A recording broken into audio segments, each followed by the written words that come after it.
Pastors don't need counseling. They don't need therapy. They have it all together. Heck, they're a pastor. They have all the answers. Why would they need to even talk with a counselor? Are they depressed? Uh-oh, are they going to quit? What about from the perspective of a pastor or church leader themselves? I can't get counseling. What would my people think? They'll find out. They might even leave the church. We'll lose money. I don't want the questions and the rumors anyways that I'm going to counseling. I can handle it on my own. While there are many reasons to not getting counseling, here are 7 reasons why pastors and church leaders need counseling too. Number 1, pastors often feel isolated themselves. They're lonely. Pastoring can be a very lonely profession. Barna research says that of the pastors who are currently considering quitting the profession, about 43% of them are experiencing loneliness and isolation. It's hard for pastors to find a trusted confidant, and a confidant who won't gossip and who has good wisdom and someone that they can trust.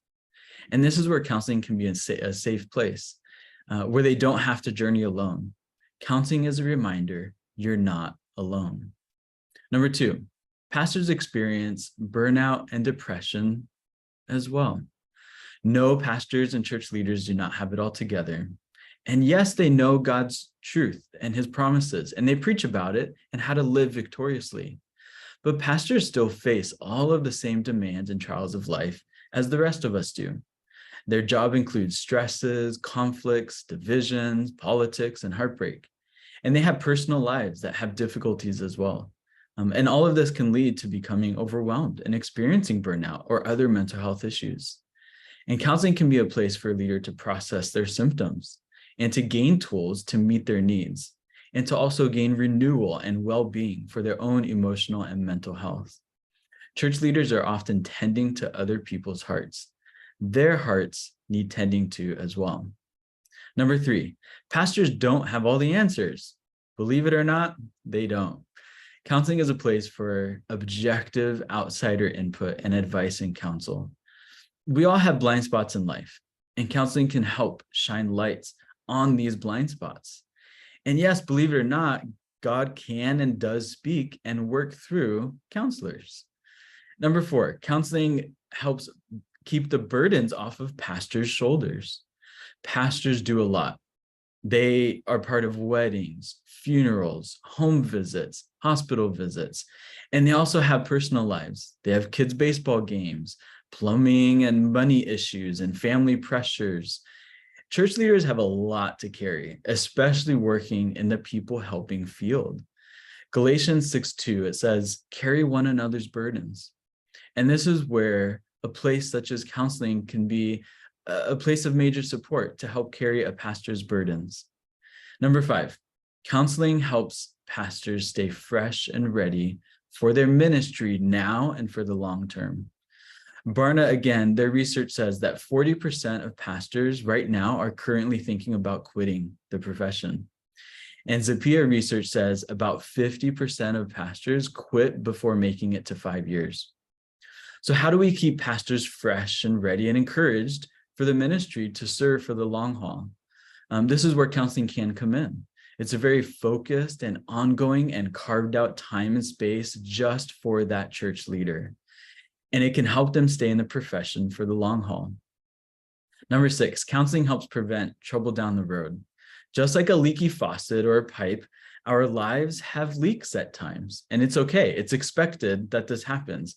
And remember, even leaders in the Bible, they went through hardships themselves. Proverbs 24:6, it says, in a multitude of counselors, there is safety. A counselor is a great place for a pastor to receive this wise counsel. And it doesn't mean they have to agree with every piece of counsel they're given, but when counseling is done well, it definitely can help prevent trouble down the road for the pastor. As some might say, you'll have to go around this mountain again if you don't address it now. Or some might say, fix it now or fix it later, but definitely something needs fixing. Number 7, counseling for the pastor benefits not only their personal lives, but it benefits the church as well. If the pastor is thriving, the church can thrive. When a church leader suffers in silence, it also hurts the church and it hurts relationships. and it causes church suffering. But if a church leader receives help, it ends up helping their own lives and the church body as well. So what's next? How can I get counseling myself as a pastor? Or how can I help a church leader or pastor in my congregation get counseling themselves? Here are 3 steps that you can take. First, make it known, speak it out, confess it to yourself, to God, or to someone trusted in your life. And say something like, I think I'd like to have a counselor to help me tend to my heart and my life as well. Number 2, take action on that. So I'm going to give you 4 resources. There's an organization called American Association of Christian Counselors. You can go to aacc.net. And there's also psychologytoday.com and also focusonthefamily.com. And these are 3 organizations. They all have lists of Christian counselors in your area. And the last 4th resource I'll give you is Full Strength Network. You can go to fullstrength.org. And they offer really inexpensive Christian counseling for our church's entire leadership staff of any church in America. And they do this through receiving their own generous donations. So lastly, what do you do when you finally go to those resources? Ask God to provide for you, and what he speaks to you, follow his leading. So in conclusion, I encourage you as a church leader, do not suffer in silence. The well-being of a pastor's heart matters greatly, and you matter. Counseling can be a wonderful tool to allow for a church leader to be cared for, just as they care for others. So my name is Noe Rivera. I am a licensed marriage and family therapist in Southern California, and I'm also Chief Counseling Officer with Pastoral Transitions. And in our organization, we help churches during the transition of their church leadership and pastors. So please head over to our website, and you can even read the blog that I wrote on this exact topic. And there's also a bonus material. There's 5 cautions to be aware of when seeking counseling. God bless you.